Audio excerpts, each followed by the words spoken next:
Deeggarsa uummata Oromootiin OMN hundee cimaa qabatee jira.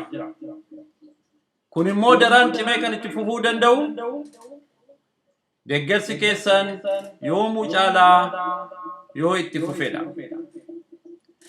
Uummanni Oromoo erga bittaa halagaa jalatti kufee jalqabee mirga dinagdee siyaasaa fi abbaa biyyummaa isaa sarbamee akka jiraatu dirqame.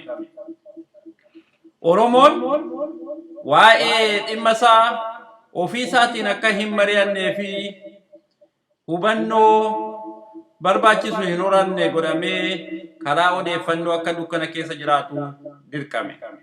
Bara kanallee kanuma keessa jira. Uummanni keenya karaa warra isaa cuucanii bitanii olola sammuu miichaa tamsaafamu qofaa akka dhaggeeffatuuf dirqame. Bara kanallee bara odeeffannoo jedhamee beekamu kana keessa cunqursitoonni Oromoo bittaa isaaniif akka toluuf deemsa kanatti cichanii jiru. Haala kana geddaruu fi odeeffannoo madaalawaa uummata kana biraan ga'uun kan boriif hin jedhamne ta'ee mul'ataa dhufe. Akkuma kanaan ijoolleen Oromoo uummata Oromoo tajaajiluuf muratanii ka'uun ji'a bitootessa bara 2014 jalqabee OMN hundaa'ee tajaajila saatalaayitii kallattiidhaan Oromiyaatti, Itoophiyaatti, gaanfa Afrikaa fi giddugaleessa bahaatti sa'a 24 kennaa jira.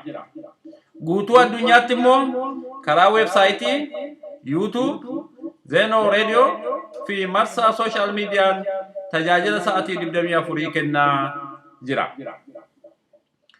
Haala kanatti kan rifate mootummaan Abbaa Irree si'a lamaa ol OMN saatalaayitii irraa ugguruuf yaaluunsaa hangam OMN uummata Oromoo keessatti fudhatama akka argatee fi kan agarsiisu yeroo ta'u, mooraa warra Abbaa Irree keessatti immoo shororkaa naquusaa mul'isa.